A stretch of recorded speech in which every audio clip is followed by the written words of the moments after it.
আমি আজকে আপনাদের সাথে খুবই দারুণ এবং পাওয়ারফুল একটা গোপন টিপস শেয়ার করব। এক চিমটি লবণ দিয়ে আপনি কিভাবে আপনার ঘরের বাস্তু দোষ দূর করবেন। এখন আগে আসি, বাস্তু দোষটা কী, বাস্তু দোষ কী বা বাস্তু দোষ কাকে বলে, বাস্তু দোষ কেমন হয়ে থাকে বা আপনি কিভাবে বুঝবেন যে আপনার ঘরে বাস্তু দোষ আছে, এবং এই বাস্তু দোষ যে আপনি শুধুমাত্র লবণ দিয়ে দূর করতে পারবেন এরকম কিছু ছোট্ট ছোট্ট সহজ টিপস আমি আপনাদের সাথে শেয়ার করব। আপনি খেয়াল করে দেখবেন যে হঠাৎই আপনার ফ্যামিলির মানুষজন অসুস্থ হয়ে যাচ্ছে, অথবা আপনি কেমন একটা নেগেটিভ এনার্জি ফিল করছেন, অথবা দেখা যাচ্ছে যে আপনাদের অনেক আয় রুজি ছিল, ব্যবসা বাণিজ্য অনেক ভালো ছিল, অথবা পরিবারে অনেক সুখ শান্তি ছিল, কিন্তু হঠাৎ করেই দেখা যাচ্ছে যে ঘরে অশান্তি ঝগড়াঝাটি লেগে আছে, ব্যবসা বাণিজ্যে বা টাকা পয়সায় কোনো আয় উন্নতি হচ্ছে না। এই ধরনের কিছু সিমটম দেখলেই বুঝতে পারবেন যে আপনার ঘরে বাস্তু দোষ আছে, নেগেটিভ এনার্জি আছে। তো এই নেগেটিভ এনার্জি দূর করার জন্য লবণের কিছু ছোট ছোট ব্যবহার রয়েছে। 1 নাম্বার ব্যবহার হচ্ছে, প্রতি বৃহস্পতিবার এবং রবিবার ছাড়া অন্য যে কোনো দিন যখন আপনারা ঘর মুছবেন তখন ওই ঘর মোছার পানিতে একেবারে গোপনে 1 চিমটি বা 1 মুঠো লবণ মিশিয়ে নেবেন পানির সাথে।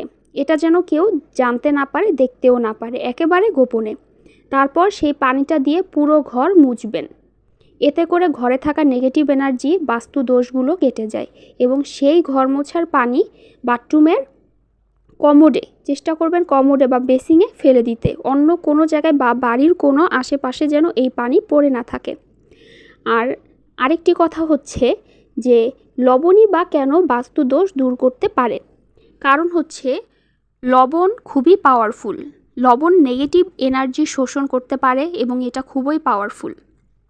এখন 2 নাম্বার টিপস, আপনারা একটা লাল কাপড়ে, একদম টসটসা লাল একটা পরিষ্কার পবিত্র কাপড়ে 1 মুঠো বা 1 চিমটি লবণ নিয়ে সেই কাপড়টা ভালোভাবে বেঁধে একটা পুঁটুলি করে নেবেন। তারপর সেটা আপনারা আপনাদের জানালার, বেডরুমের জানালার কাছে, বাড়ির মেইন দরজার কাছে, বারান্দার দরজার কাছে, জানালার কাছে বেঁধে রাখতে পারেন। এতে করে হয় কি, বাহির থেকে কোনো নেগেটিভ এনার্জি ঘরে ঢুকতে পারে না। এমনকি যদি বেডরুমে জানালার পাশেও বেঁধে রাখেন বা খাটের কোণায় ঝুলিয়ে রাখেন, তাহলে যদি আপনারা কেউ অসুস্থ থাকেন কোনো নেগেটিভ এনার্জির কারণে, তাহলে সেই নেগেটিভ এনার্জি দূর হয়ে যায় এবং সেই অসুস্থতাও দূর হয়ে যায়।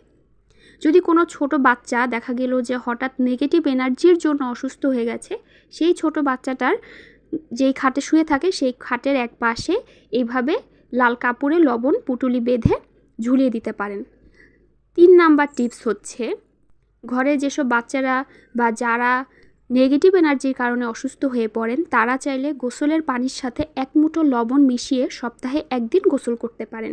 এতে করে নেগেটিভ এনার্জি অনেকটাই দূর হয়ে যায়। 4 নাম্বার টিপস, এটা হচ্ছে আর্থিক আয় উন্নতি বৃদ্ধির জন্য। অনেকেই আছে হঠাৎ করে আর্থিক অবস্থা খারাপ হয়ে যায়, তো আপনারা এই ছোটোখাটো উপায়টা ফলো করতে পারেন। লাল একটা পরিষ্কার কাপড়ের মধ্যে 1 মুঠো বা 1 চিমটি লবণ নিয়ে পুঁটুলি বেঁধে সেই পুঁটুলিটা আপনাদের যে মানি ব্যাগ বা যেখানে আপনারা টাকা রাখেন সেই জায়গায় রেখে দিবেন। এতে করে ওইখানে টাকা পয়সা আসবেই আসবে। এটাও কিন্তু একটা বাস্তু দোষ দূর করার উপায়। আর সবসময় খেয়াল রাখবেন কখনো যেন লবণ মাটিতে না পড়ে, এবং লবণ সবসময় কাচের পাত্রে বা মাটির পাত্রে রাখার চেষ্টা করবেন। প্লাস্টিকের পাত্রে, স্টিলের পাত্রে লবণ রাখলে সেই ঘরে অভাব অনটন আসেই। তো আমি যেই টিপসগুলো বললাম এগুলো খুবই পাওয়ারফুল, আপনারা এগুলো ফলো করে দেখতে পারেন।